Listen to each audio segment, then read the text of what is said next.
Chapter 1. Deeds, Character, and Destiny. There is, and always has been, a widespread belief in fate, or destiny, that is, in an eternal and inscrutable power, which apportions definite ends to both individuals and nations. This belief has arisen from long observation of the facts of life. Men are conscious that there are certain occurrences which they cannot control, and are powerless to avert. Birth and death, for instance, are inevitable, and many of the incidents of life appear equally inevitable. Men strain every nerve for the attainment of certain ends, and gradually they become conscious of a power which seems to be not of themselves, which frustrates their puny efforts, and laughs, as it were, at their fruitless striving and struggle. As men advance in life, they learn to submit, more or less, to this overruling power which they do not understand, perceiving only its effects in themselves and the world around them, and they call it by various names, such as God, Providence, Fate, Destiny, etc. Men of contemplation, such as poets and philosophers, step aside, as it were, to watch the movements of this mysterious power, as it seems to elevate its favorites on the one hand, and strike down its victims on the other, without reference to merit or demerit.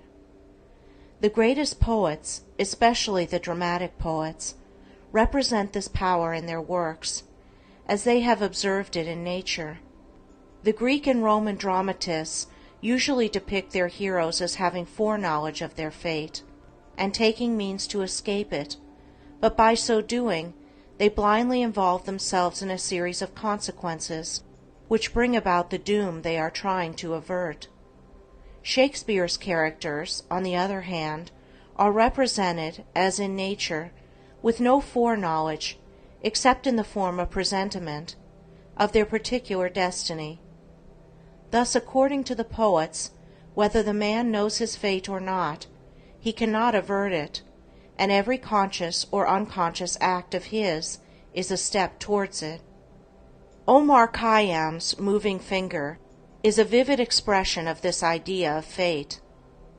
The moving finger writes, and having writ, moves on, nor all thy piety nor wit shall lure it back to cancel half a line, nor all thy tears wash out a word of it.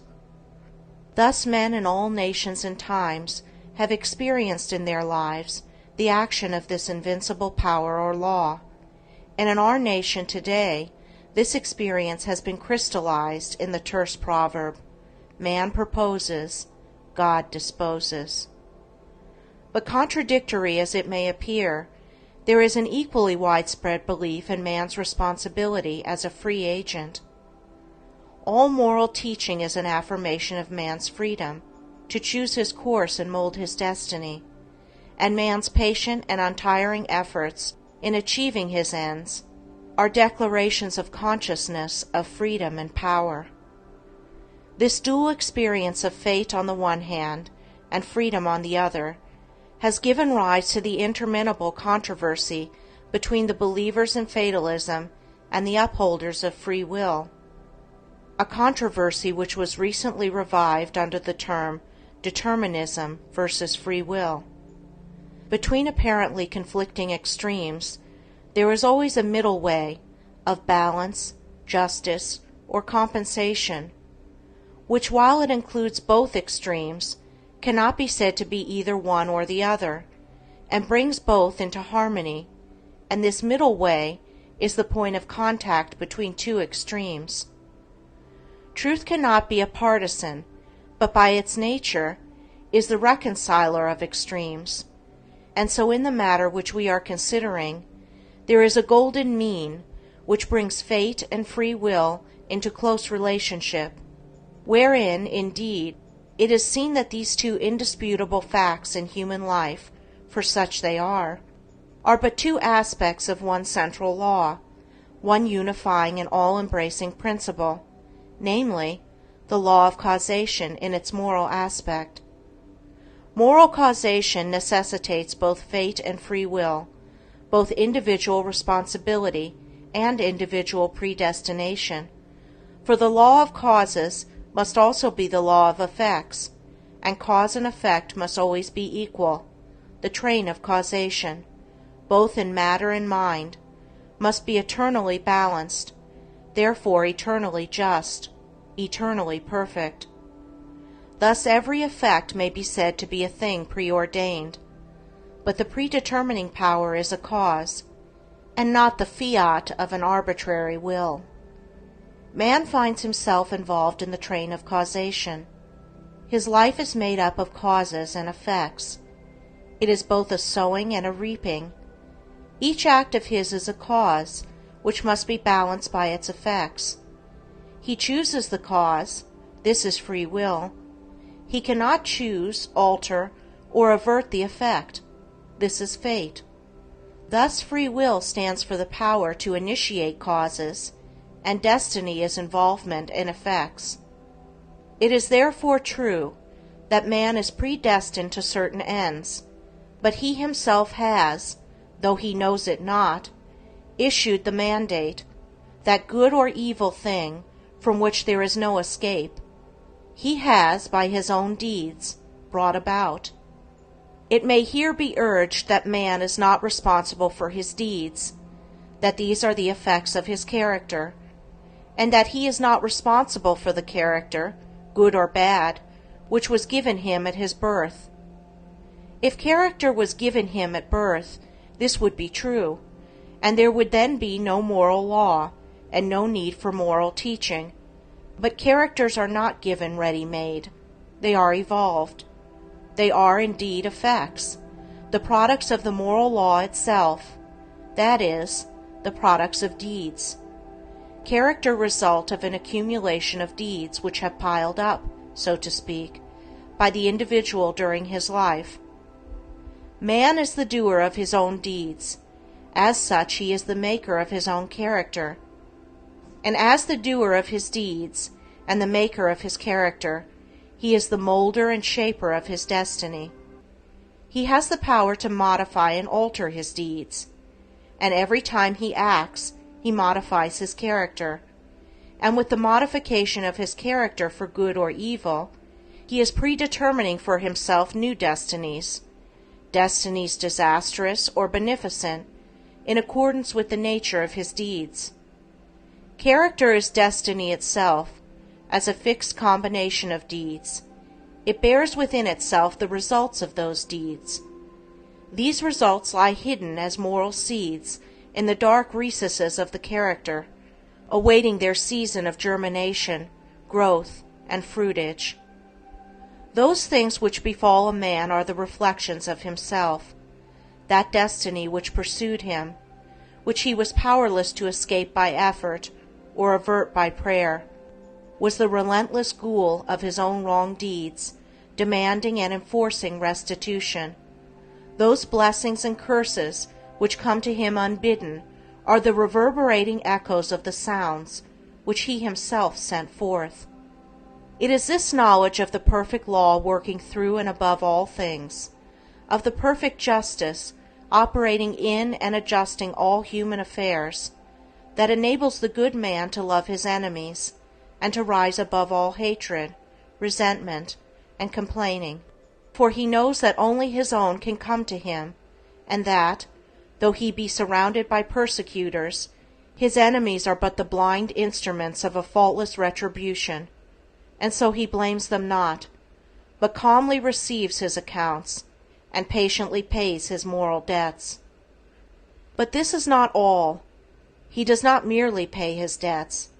He takes care not to contract any further debts.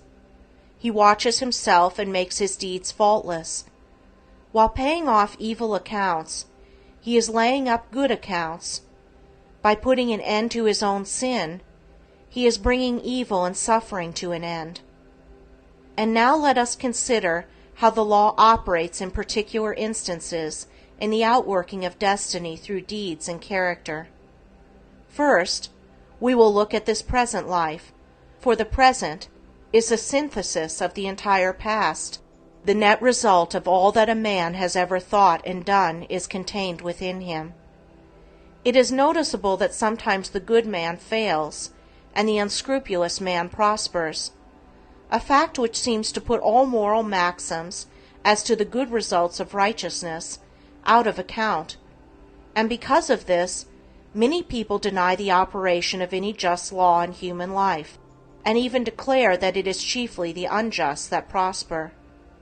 Nevertheless, the moral law exists, and is not altered or subverted by shallow conclusions. It should be remembered that man is a changing, evolving being. The good man was not always good. The bad man was not always bad.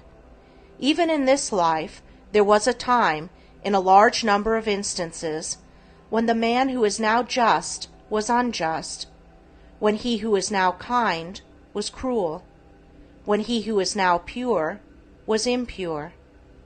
Conversely, there was a time in this life, in a number of instances, when he who is now unjust was just, when he who is now cruel was kind, when he who is now impure was pure. Thus the good man who is overtaken with calamity today is reaping the result of his former evil sowing. Later he will reap the happy result of his present good sowing, while the bad man is now reaping the result of his former good sowing. Later he will reap the result of his present sowing of bad. Characteristics are fixed habits of mind, the results of deeds. An act repeated a large number of times becomes unconscious, or automatic. That is, it seems to repeat itself without any effort on the part of the doer, so that it seems to him almost impossible not to do it, and then it has become a mental characteristic. Here is a poor man out of work. He is honest, and is not a shirker. He wants work, and cannot get it. He tries hard, and continues to fail. Where is the justice in his lot? There was a time in this man's condition when he had plenty of work. He felt burdened with it. He shirked it, and longed for ease. He thought how delightful it would be to have nothing to do. He did not appreciate the blessedness of his lot. His desire for ease is now gratified, but the fruit for which he longed, and which he thought would taste so sweet, has turned to ashes in his mouth. The condition which he aimed for, namely, to have nothing to do, he has reached, and there he is compelled to remain till his lesson is thoroughly learned. And he is surely learning that habitual ease is degrading, that to have nothing to do is a condition of wretchedness, and that work is a noble and blessed thing. His former desires and deeds have brought him where he is, and now his present desire for work, his ceaseless searching and asking for it, will just as surely bring about its own beneficent result. No longer desiring idleness, his present condition will, as an effect, the cause of which is no longer propagated, soon pass away, and he will obtain employment. And if his whole mind is now set on work, and he desires it above all else, then when it comes, he will be overwhelmed with it.